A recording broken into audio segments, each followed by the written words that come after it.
present. Yes. Very, very present. Okay. It says, Lynn says we are live now. We are recorded. Absolutely. Good Uh, morning, everybody. We're here with Karen and Michale, and we're reading Forgiveness in Jesus from A Course in Miracles, which is a book by Ken Wapnick. And let me make sure everything is working here. Oh, yay. Oh, yay. I love it when things working. And so we will turn the mic over to you to pray us in and get us set up with our book. Good morning, everyone. Good morning, Karen. Good morning, Lynn. And Karen, please pray us in this beautiful Friday morning. Okay, good morning, everyone. Today we're reading Forgiveness and Jesus, the meeting place of A Course in Miracles and Christianity by Ken Wapnick. And I'm going to open up with, excuse me, one of Ken's poems from A Symphony of Love. It's called Christ's Function.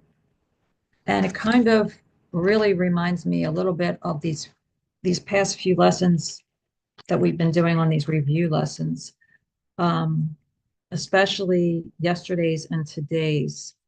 Yesterday's review lessons in lesson 114 was I Am Spirit, which was lesson 97 review, and lesson 98, I will accept my part in God's plan for salvation. Today's lesson 115, lesson 99, salvation is my only function here. And lesson 100, my part is essential to God's plan for salvation. So Ken's poem is titled Christ's Function. Christ has no function but to be himself, capital H. What but his Father's Son is there to be? Yet each of us who wanders in this world has need for special functions that we learn and teach Christ's single function as God's Son. In truth, we travel on a journey here that is without distance, with a goal that did but wait for all of time to cease, that heaven's Son restore himself to God, the journey's end, which never had begun. So let us take the help our Father sends, accepting all he would have us do, completing all the work of heaven's plan, that we be born again as God's one Son, the Christ whom he created as himself. And I love that. Just reminds me of our function here, which is forgiveness, and to remember who we are as our Father's Son, who we are as God created us, perfect, whole, and complete, forgiven, and worthy. Thank you. Beautiful. Thank you, Karen. Thank you so much. That's so beautiful from Ken's book, Symphony of Love. So thank you. I love that. Okay, so I've got us on page 34. I have the 7th edition, and I reviewed our class from last week. And so we are on special love relationships.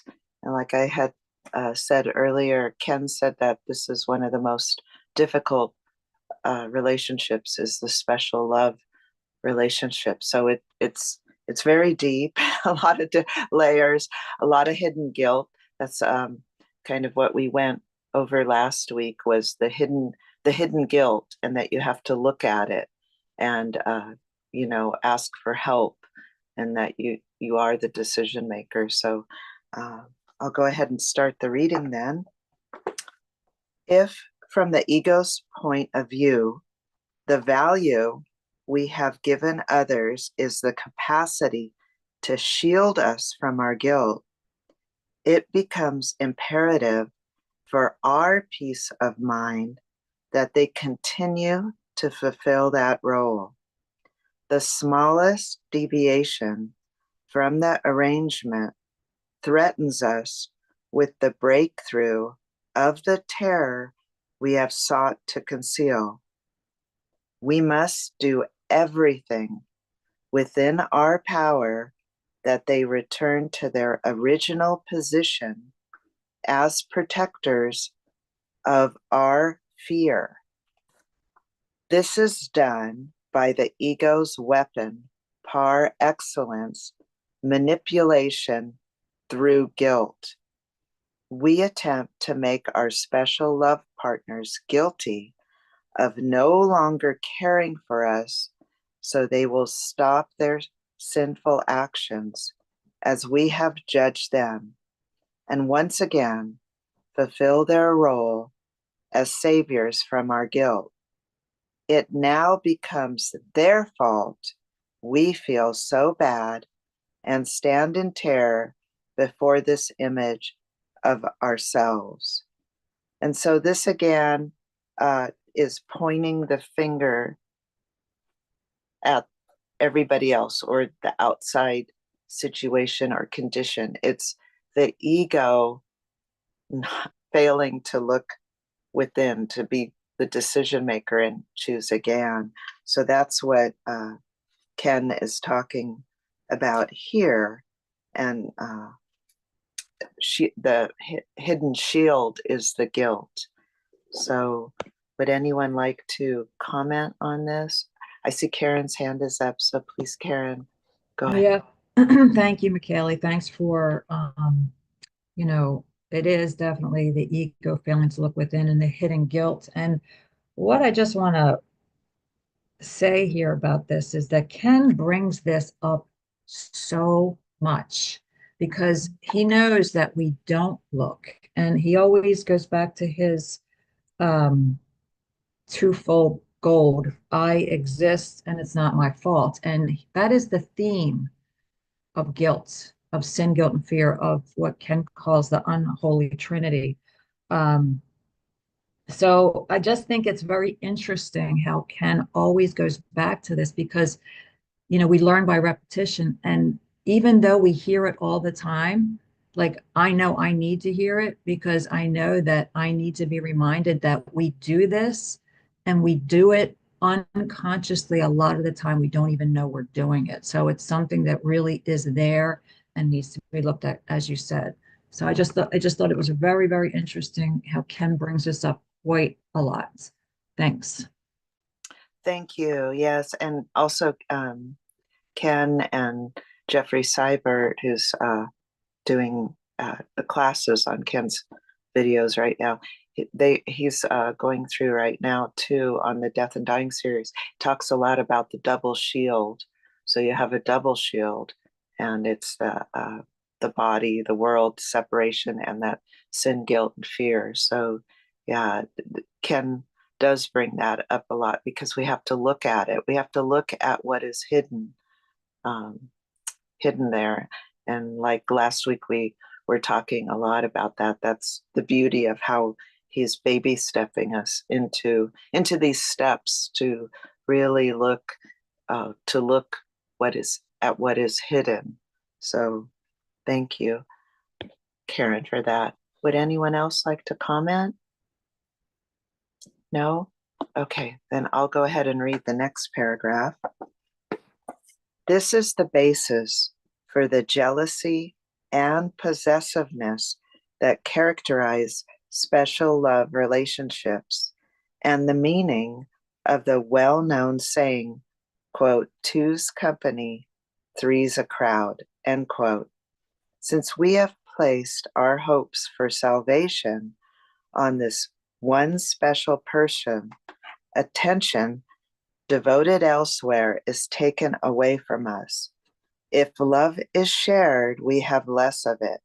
And so this love must be jealously guarded and protected, lest someone else's gain becomes our loss.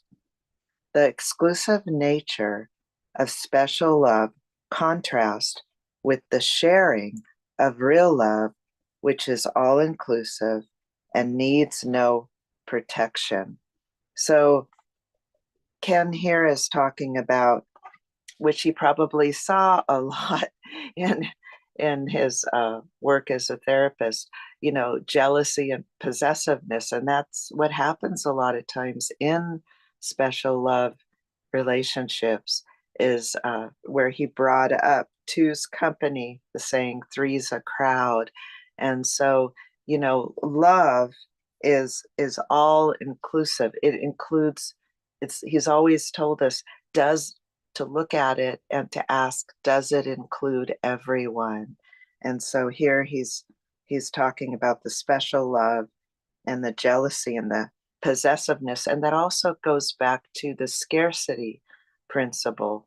So too. So would anyone else like to comment on this paragraph?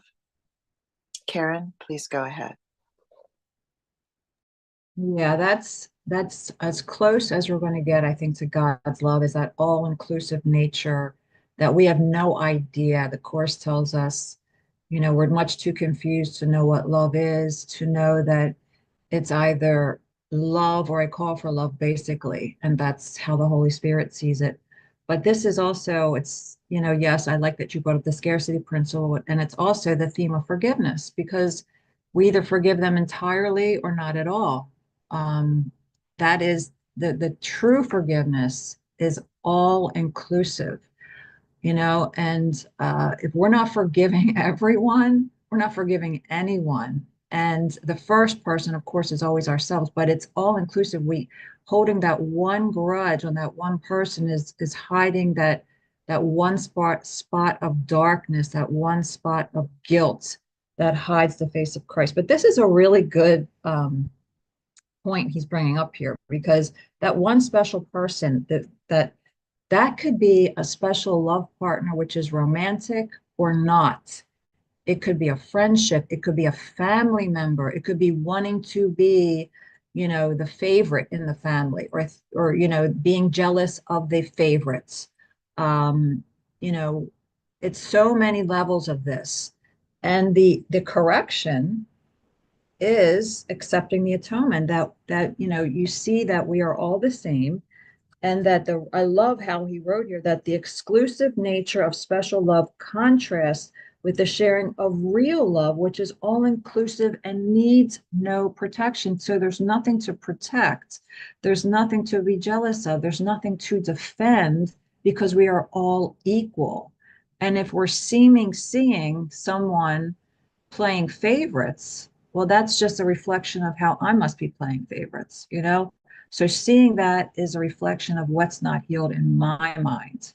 And that's what it's all bringing us back to. So I love getting deep with Ken and looking at this stuff, because it goes to many levels of our relationships. Thanks. Thank you, Karen. Yeah, it is. And it is really getting deep. And yeah, it's an outside picture of an inward condition. And so that's what you were saying. And that's what Ken's bringing up here. So thank you so much for that sharing. And I don't see anyone else's hands up. So I'll go to the next paragraph. Thus, we see the special hate relationship revealed beneath the facade of love, the familiar projection of guilt. This shift from love to hate through manipulating guilt is well known as the, quote, Jewish mother syndrome, end quote, although its presence is hardly restricted to those of Jewish extraction or to mothers. So the kind of that, that's a saying, the Jewish mother syndrome. So that's can be a very kind of possessive, jealous type of love. So would anyone like to comment on this? No? Okay, then I'll go ahead and read the next paragraph. Feeling inadequate themselves, no longer receiving from each other the support and love they once enjoyed, parents often will turn to their children to meet their special needs or give their lives the meaning and purpose they feel is lacking. Thus, they overinvest in their children, who become, as it were, extensions of themselves on whom they depend for their value and worth. If the children deviate from parental expectation, the parents' own inadequacies become exposed, which they must defend at any cost. The inevitable price paid is the imposition of guilt on the children, wherein is found the notoriety of the possessive parent syndrome. Quote, "How could you do this to us?" End quote. "Is this the way to repay us for all the love we have given and the sacrifices we have made for you? Why can't you be as you once were, kind, thoughtful, selfless, sensitive, loving, caring, and good?" End quote. So the next paragraph kind of goes into that. So I'll go ahead and read the next paragraph because it goes in line with this. If children return to the original, quote, arrangement of meeting their parents' needs, then the hate reverts to love and all remains as before. If the break is maintained, however, the bond will continue, but the cementing force will have shifted from love to hate, and the center of the parents' lives will be the ingratitude of their children. Similarly, their parents' insensitivity and lack of understanding become the children's substitutes for the special love they once received as reward for being good. From the ego's point of view, then, nothing has really changed, and it blesses both forms of specialness. The symbols of love trade off with those of hate, while the guilt underneath remains safe from exposure. When the imposition does not work, the person does not change, then the ego has no recourse other than to throw the person overboard and find another. Quote, "Another can be found," and that's from the workbook lesson 178.7, and that is, there is no cruelty in God and none in me, lesson 170. And another can be found is from the is to find another, that they're finding another. So you kind of like are replacing it. And so the Course teaches, as the ego embarks on an endless, unrewarding chain of special relationships, and then Ken's brought in the text, chapter 15:7, 4-6, which is from the Holy Instant and the Needless Sacrifice. So in this part, it talks a lot about anger, the rapidity with which love turns to hate when the honeymoon period ends can be even more clearly understood with two added factors of how special love reinforces guilt. And so this is kind of when that honeymoon period is over, and also on, parents, if their kids, they bring up all the things to their children and how, ungrateful the kids are. And then some parents, as you see, they hold things over. It's a manipulation. They hold things over their head. And, you were once kind How come you can't be like that before? Thoughtful, selfless, sensitive, loving, caring, and good. Look at you now. And so they are manipulating, and then the kids, feel their parents are being insensitive towards them, and lack of you just don't understand me. That's what a lot of kids say in this. So it's the ego loves it. It blesses both, but that's what happens in this special love relationship. And like Ken said, parents and children, that's one of which he's kind of brought that out in this paragraph here. I mean, that's one of our most difficult classrooms here. So would anyone like to comment on this? Karen, please go ahead. Thank you, Michale. A lot of good points you just shared. Yeah, this reminds me of the relationship that my husband had with his mother. Um, it's really interesting because he was the second child born. His brother was the favorite. And my husband, his whole life, tried to please his mother and it was never good enough. And interestingly, the brother died of an overdose at a young age. Was right before I met my husband. And my husband, I noticed that the whole entire time I was with him, which was 20 years, was always trying to please his mother. And it was never good enough for her. He always wanted to be not better than his brother, but equal to his brother. Just love me, just love me for me.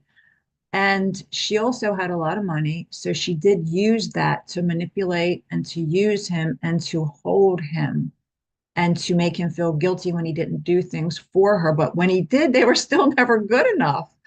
So like I really empathized with him. And as I years went by and I looked back on, things that happened, I saw what this poor guy went through.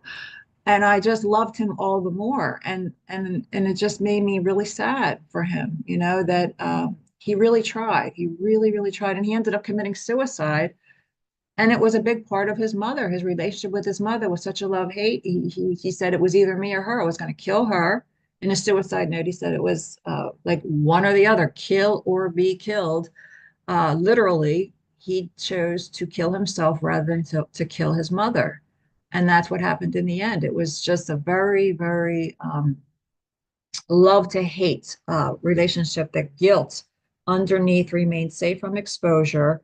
And when the imposition does not work, the person does not change, then the ego has no recourse other than to throw the person overboard and to find another. To my husband's credit, he didn't find another. He just left. He said, I'm done. There's nothing more I can do in this. I can't, I'll never please her. She'll never be happy.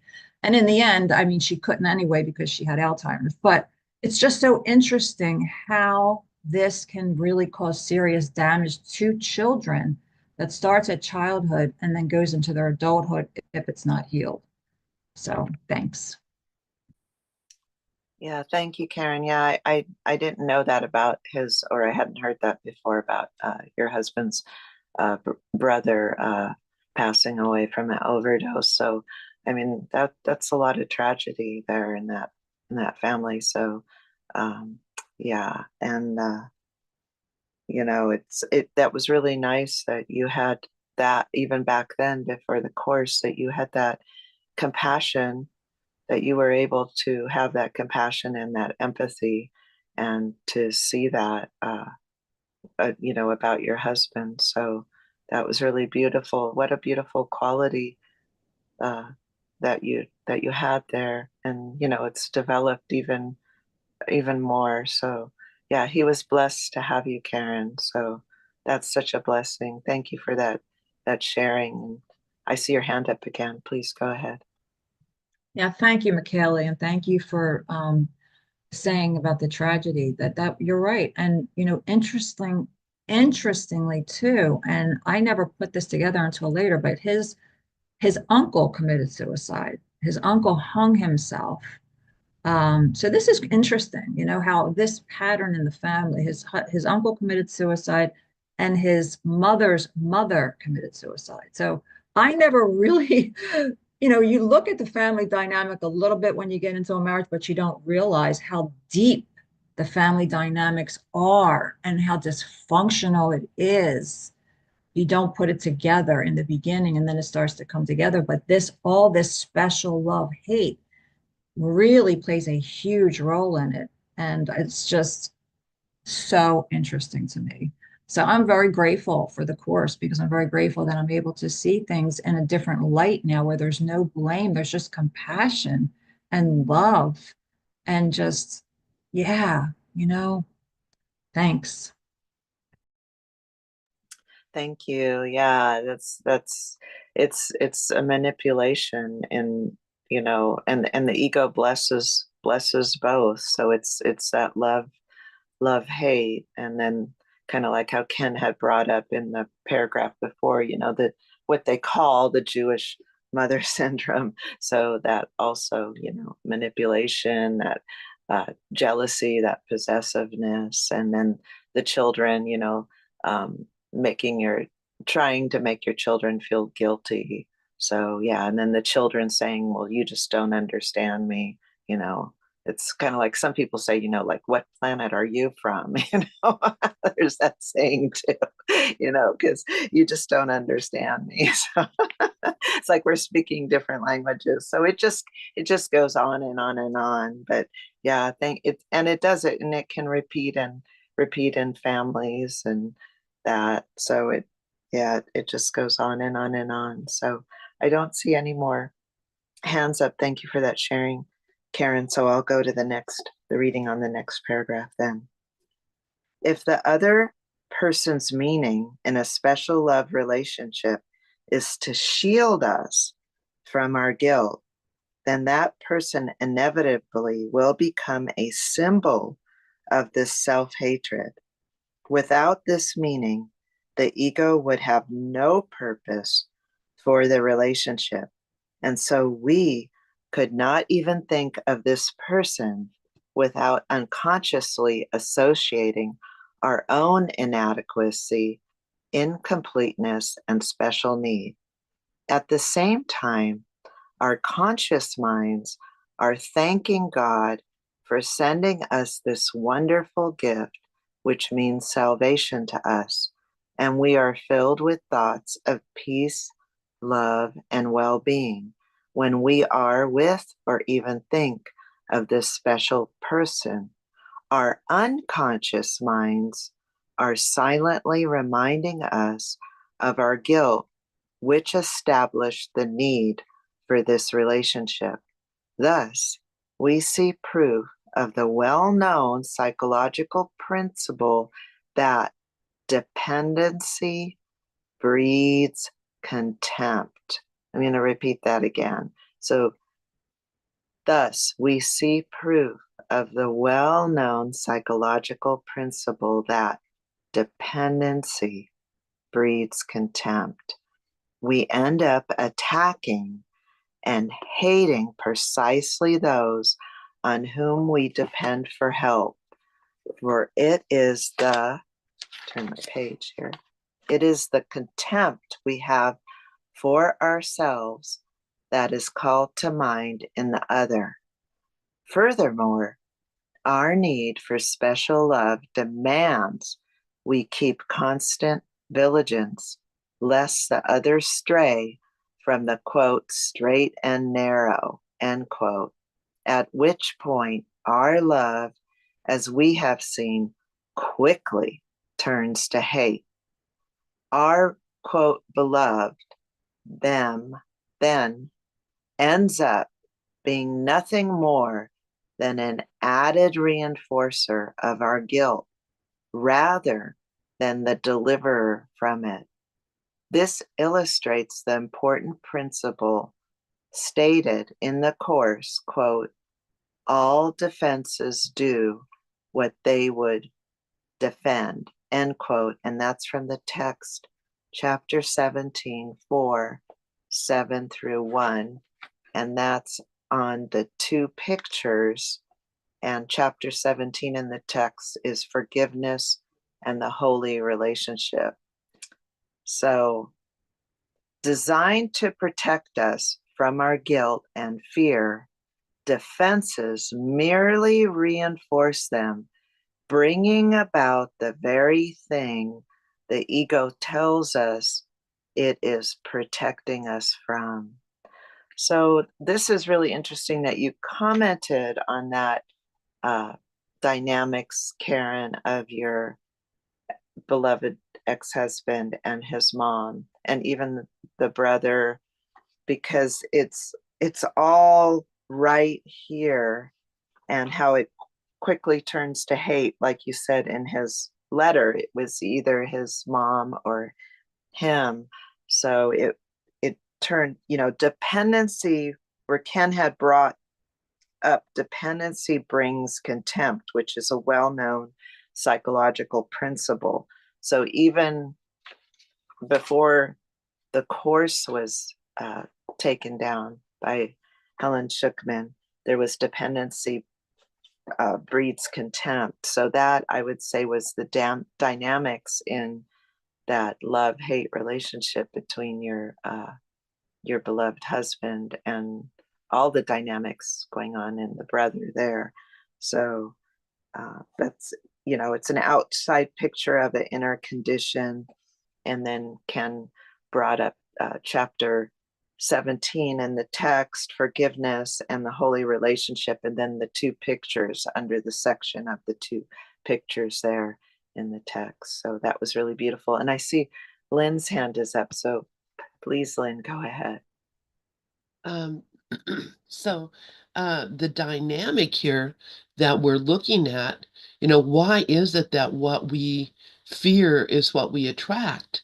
And it's because of the energy that we put into it, from the fear or from the worry, or the we're concentrating on it, so it comes to us, because that's how we are. That's what happens whenever we concentrate on something or ask for something.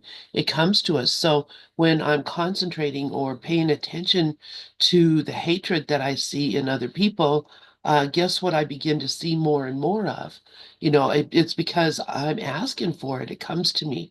And this whole dynamic with parents and children, or partners. I laughed when he said three's company, or two's company and three's a crowd, because, as you probably all well know, I have I live in with a three. There's three of us, and it's definitely not a crowd, because we work together.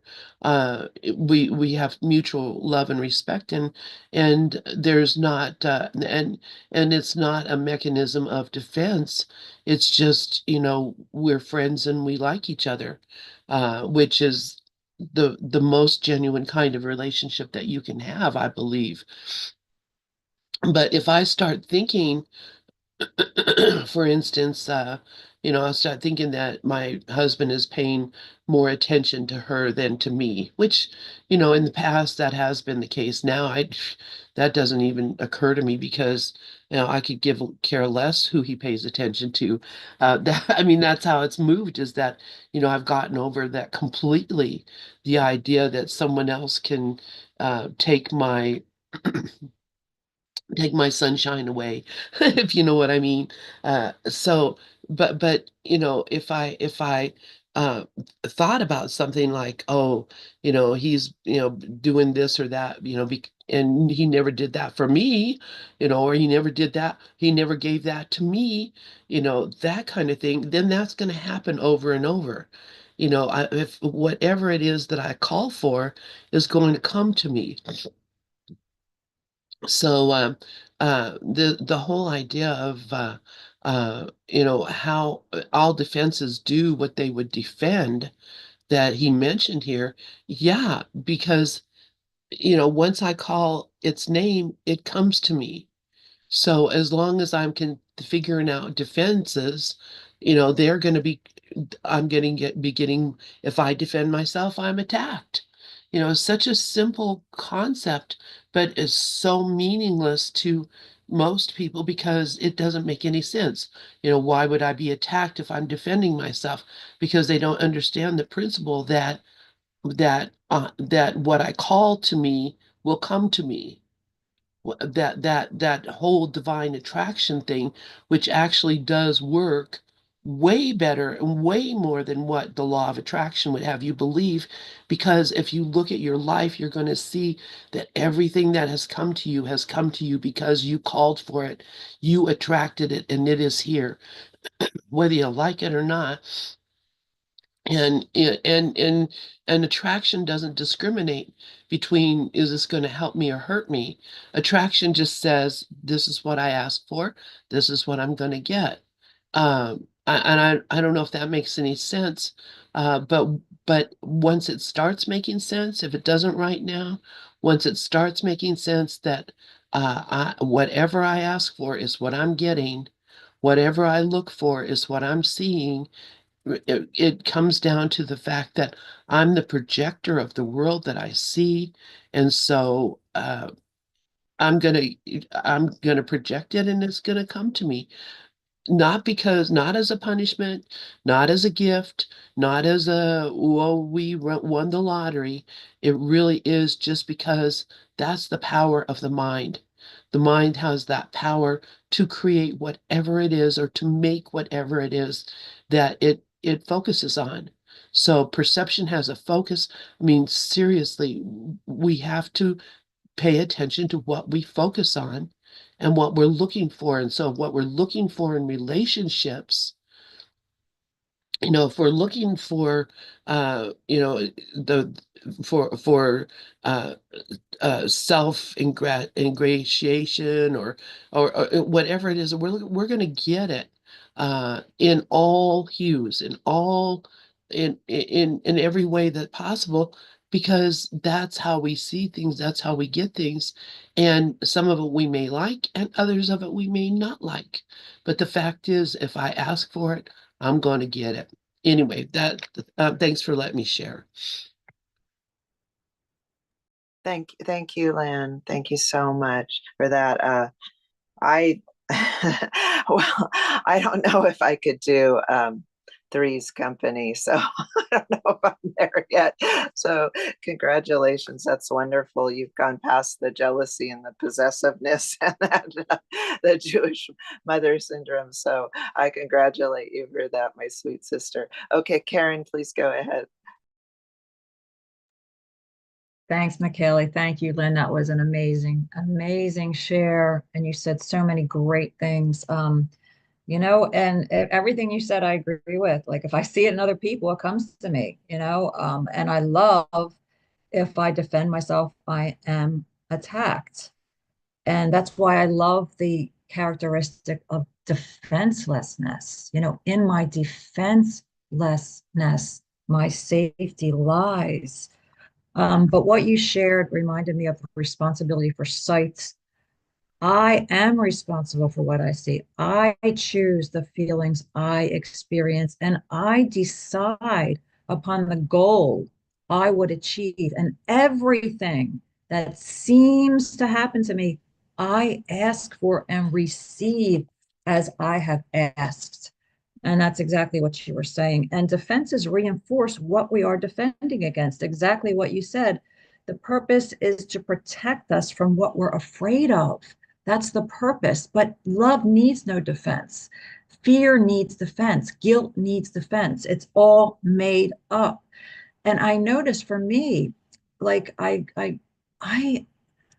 see how with this, I right now I have H. pylori that I'm treating myself for holistically because I got really, really sick from the antibiotics. And they also found abnormal cells in there, which the doctor told me is the leading cause of intestinal cancer. So she said, listen, you need to treat these with antibiotics. And I'm like, well, listen, I don't want to be treated with antibiotics because they made me sick and I'm not taking them. So, I'm doing it this way. So she said, okay, well, if that way doesn't work, please consider it. because it is the lead, the lead,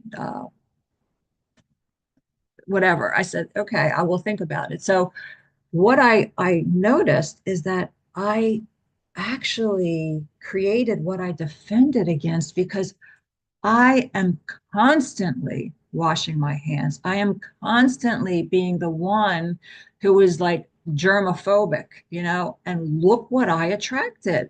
You know, it's freaking hilarious here, and this is what I'm being shown physically. I'm being shown this. It's not just, it doesn't just show up in relationships and in people, which you made a great point, Lynn, but it happens with our physical bodies and with illness and everything.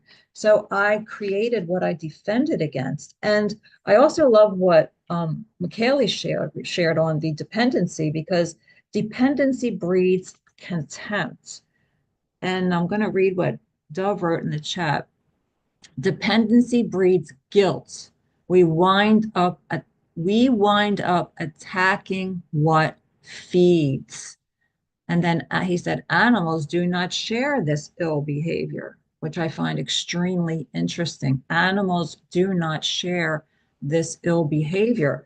But what Michale said, that the dependency breeds contempt, and we end up attacking and hating precisely those on whom we depend on for help. Also, we end up hating and in contempt those that depend on us, those that depend on us.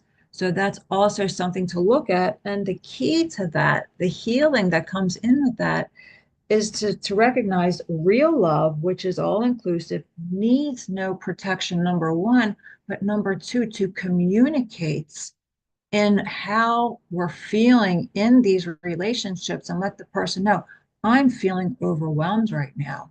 I need some help. I can't do this all on my own anymore. I can't be the one. And that's the one thing my husband did not do. He juggled all the balls himself. He would not accept help. He had so much guilt. He wanted to be that perfect son. And being that perfect son ended up killing him. Not asking for help ended up killing him. So it's also remembering that it's important to ask for help when we need help. So that's what I learned from my situation. Thank you. Thank you. Thank you, Karen. That was a beautiful sharing. And thank you, Lynn. And yeah, and I like that how you brought up asking for help. So I don't see any other. Oh, I see Dove's hands up. So Dove, please go ahead.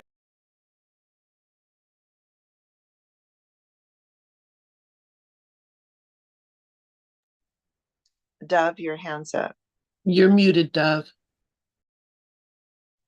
Okay, I just realized I posted it on the chat.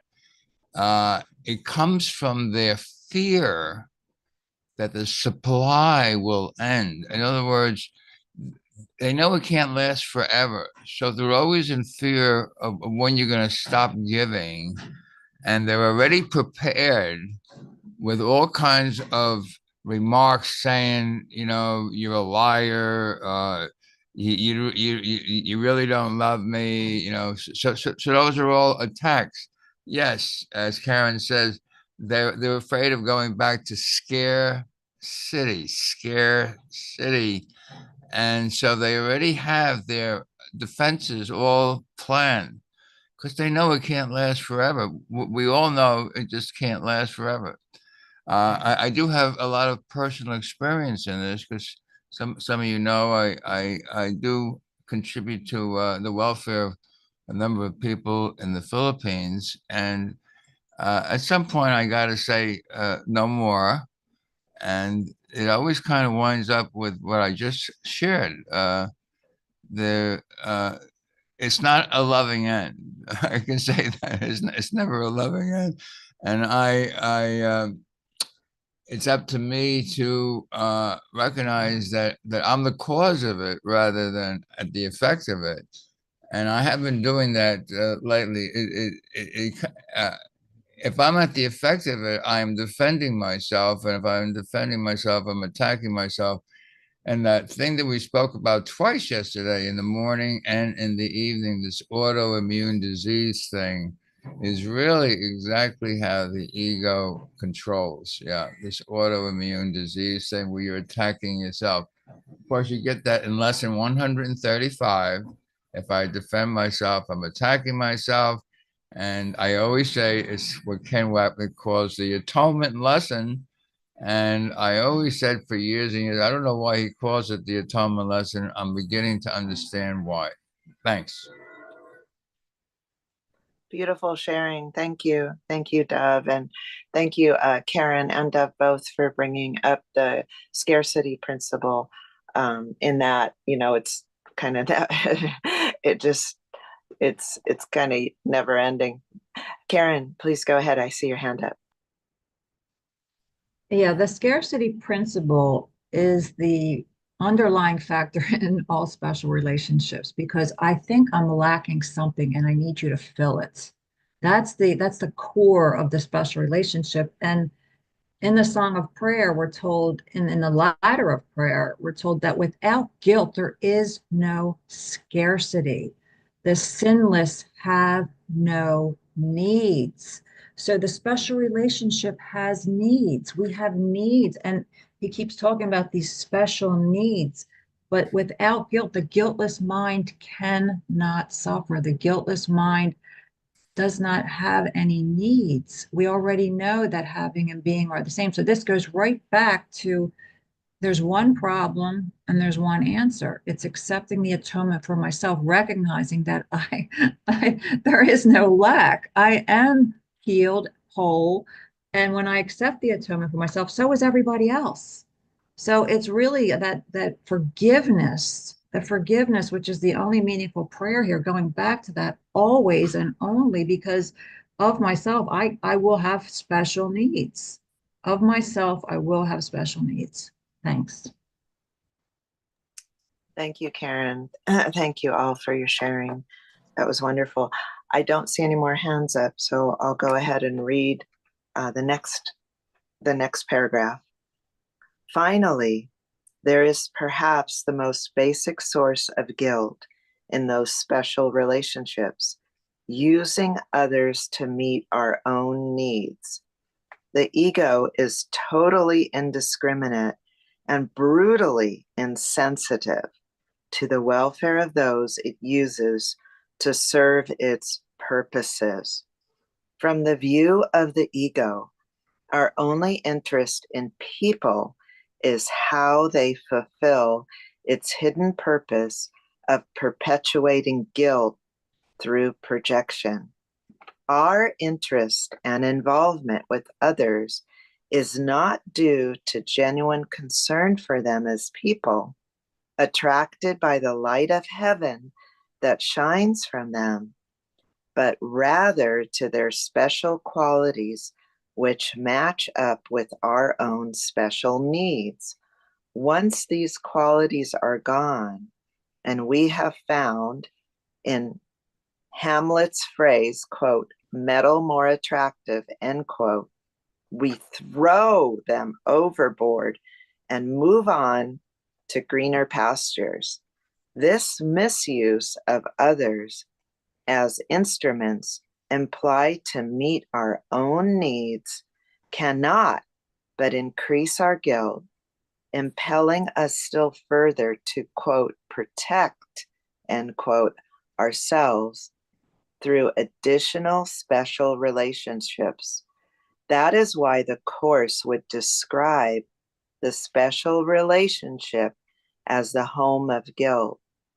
So I love how Ken brought up Hamlet's phrase, metal more attractive.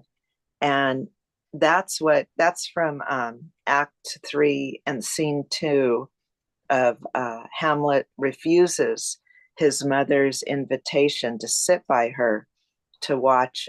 They're at a play, and it's the murder of Gonzago, the mousetrap. And he says, as he sits next to Ophelia, Hamlet says, using a metaphor to compare her to metal and himself, Hamlet, to being a magnet that is attracted to her. So Hamlet's mother is Queen Gertrude, and this is from the play. What he says is, quote, "Come hither, what she says, come hither, my dear Hamlet, sit by me," end quote. And then Hamlet says, quote, "No, good mother, here's metal more attractive." So I love how Ken brought that in on Hamlet. And this also it reminds me too of the guilt in here. So my one of my former husbands also committed suicide and has the same name as your husband, Karen. And my grandfather, who I call Upa, they would sit sometimes in the evening at the kitchen table, and Robbie and my Upa, my grandfather, would tell war stories, and I think it was part of their healing. And so they both were in combat, although my Upa was in World War II and Robbie was in Vietnam. But what I'm getting at is I'm going to bring up the guilt. So my Upa captured prisoners, captured the enemy, right? But he had the opportunity to take the life, to kill him, and he had told me that he felt really good that he captured them, but he never took their life. He saw the Christ in that person on the battlefield. So he looked at that. They were a human being sharing the same fear, the same guilt as he was. So he took him in. He didn't take his life. Whereas Robbie captured them and chose to kill them. So what was the beauty of this is that you have two different wars here. You have Vietnam is on my left, and on my right is World War II. But it was a sharing. I loved them both. I was in the middle. I loved them both, kind of like the decision maker. And I didn't judge them. I didn't judge Robbie for having captured and killed. And I didn't judge my grandfather for having chosen to capture and not take the life in the script of another. Although Robbie took his own life, he committed suicide and left a note, and it was over guilt. So the ego, he felt so guilty over capturing and taking the life of others that he felt he had to sacrifice himself. So I still can't judge it because I don't, through really reading Ken's books and his lectures, it's helped me to realize that I don't have the right to judge another person's atonement path that's written in their script. So thank you. So would anyone like to comment on this paragraph on what Ken has brought up on that the most basic source of guilt is in those special relationships, using others to meet our own needs? Karen, I see your hand up. Please go ahead. I love what you just shared, Michale. Thank you so much for sharing that. That was so awesome. And I felt I could feel what you were sharing. Because yeah, I see why, with the guilt, how it led to the suicide, and that they both had the same guilt, but your Upa was at peace because he saw the same interests and Robbie saw separate interests. And that is the key to everything here, that when we see the same interests, that is the teacher of God's qualification, is to see the interests as the same. That's the only qualification we need, is to see that we all have the same interest. And I also love what you shared about Hamlet, because I love when Ken talks about Hamlet and all the great plays and all that stuff. I love how he brings it into the course, and it's a great teaching device that he does. So thank you also for bringing that in. And with this also, it reminded me, now I'm thinking of the special relationship, what the course says. The course says that the special love it's the ego's most boasted gift. That's when we were talking about how Ken said the special relationship. What the course says about it is that it's the ego's most boasted gift. So I think that's pretty intense right there. And that here also, like the hidden purpose that he's talking about here, he says the ego, our only interest in people is how they fulfill its hidden purpose of perpetuating guilt through projection. Our interest and involvement with others is not due to genuine concern.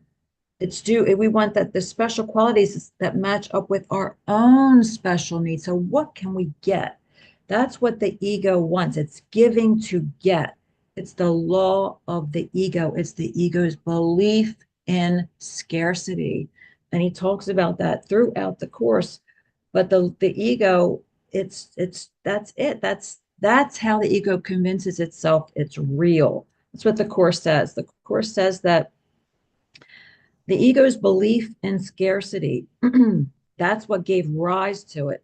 Its whole perception of other egos as real is only an attempt to convince itself that it is real. Self-esteem, quote unquote, in ego terms means nothing more than the ego has deluded itself into accepting its reality and is therefore temporarily less predatory. This self-esteem is always vulnerable to stress, a term which refers to any perceived threat to the ego's existence. So, as Dove always shares, like the ego wants more. It wants more than everything. We have everything. We are everything, but the ego wants more. It's always trying to get. And this hidden purpose that the ego has, as Ken always reminds us, is to keep us mindless because it's to project guilt, which just keeps the separation going and keeping these special needs that we think we have. And then we'll continue to think we're lacking something, that we need it in this other person when we already have it. And when we see, like your Upa saw, that we all share the same interest here, it goes back to what Ken says here, that real love, which is all inclusive, needs no protection. I just love that. I just love this whole section. Thank you. Thank you, Karen. Beautiful sharing. Thank you. And I see Lynn's hand is up. So Lynn, please go ahead. Yeah, and thank you, Karen, for what you just said as well, because it just fed more and more into what I was inspired to mention. When we have any relationship that we have, it is a bargaining situation because of that scarcity principle, because I think that you have something that I don't have, and what you have is what I need because I'm not complete without it, which is absolutely true. You do have something that I need. Without it, I'm incomplete. You know, God even says I'm incomplete without you, because because we're incomplete when we're not in wholeness, but we don't recognize that because we're intent on maintaining our separateness. I want to be separate, and yet I want to have it all. I want to have everything. I want to have because I deserve it. It belongs to me. Okay, so this is uh, the battle that we're going through every day with everyone that we experience, everyone we, even ourselves.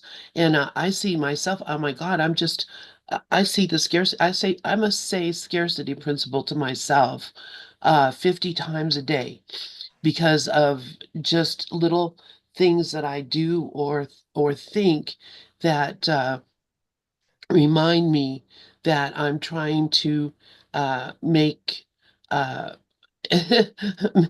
make something out of nothing here. But the fact is, when I have a relationship with somebody, I see they have what I want. I want to get it from them. And so what do? I make a bargain. I invest in them.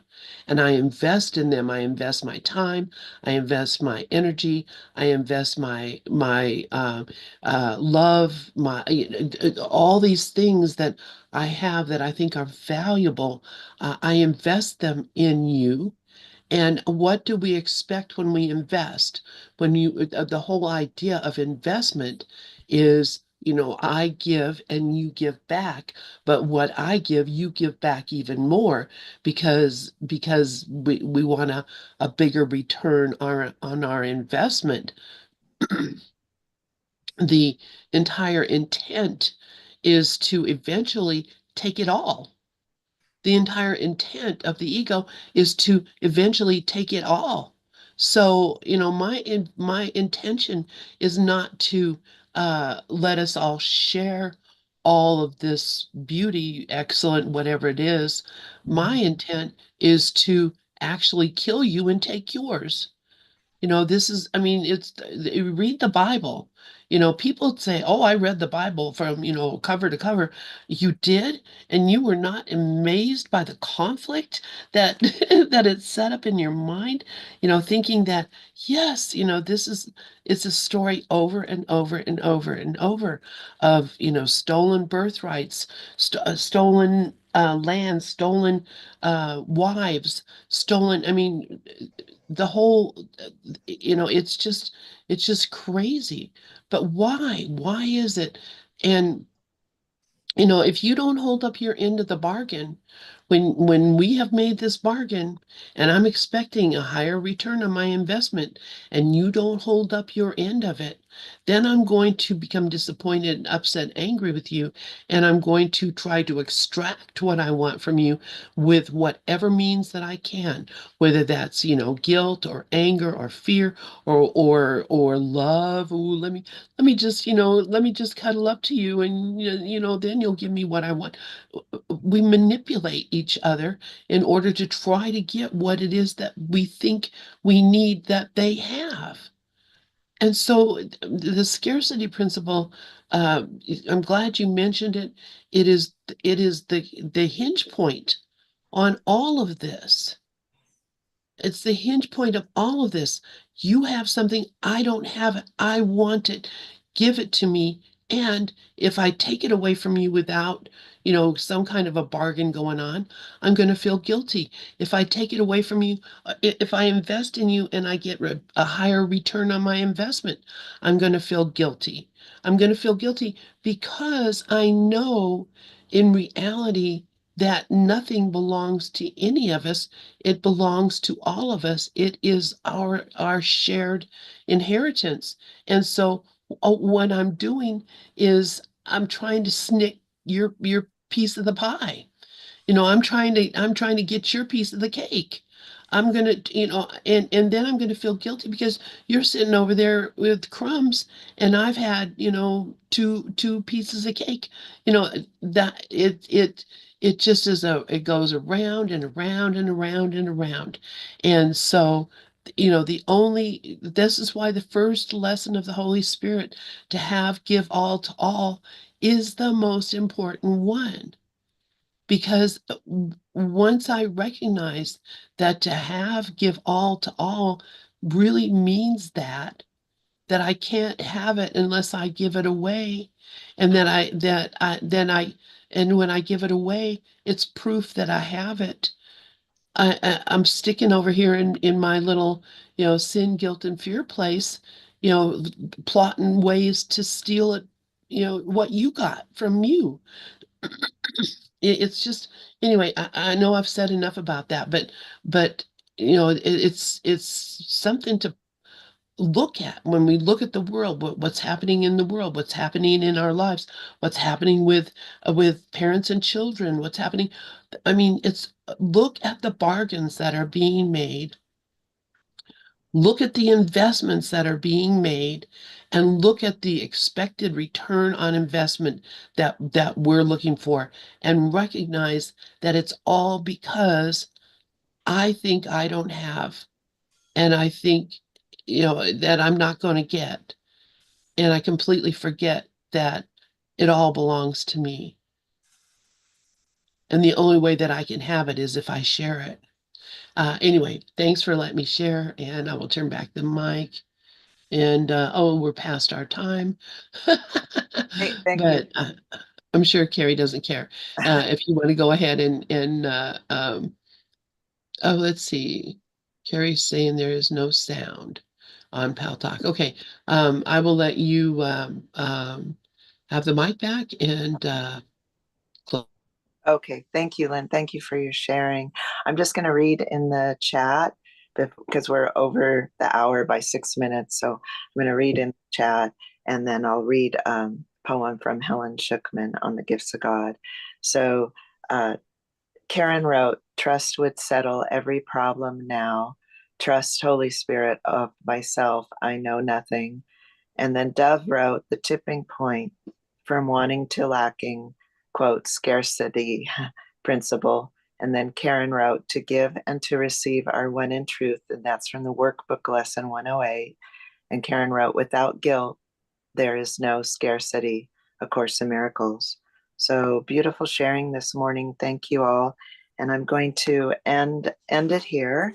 And I'm going to read from the Gifts of God, page 102, the second Easter. A bird sang first, and then the Lord arose. He could not disappoint a little part of God's creation, which had held its faith, unwavering within its tiny heart. Disciples doubted, women wept, and those who had been faithful had betrayed the trust of him whose promise had been one of life, and yet who seemed to fall away to dust. What is the resurrection but the end of little frightened cries, the answerings of doubts unspoken, and the loss of hope that flutters helplessly on broken wings? Yet to all these it comes unrecognized, for those who grieve cannot behold the light. Through veils of sorrow, they forget the word that promised to redeem their failing sight.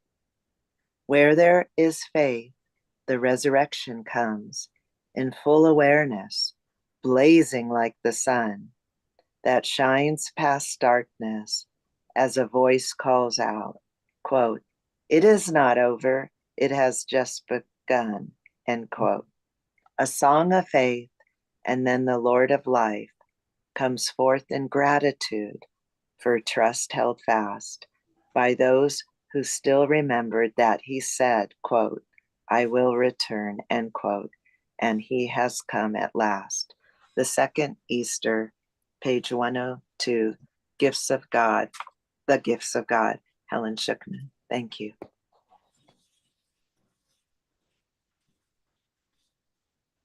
Thank you so much, you guys. What a wonderful hour. What a wonderful session.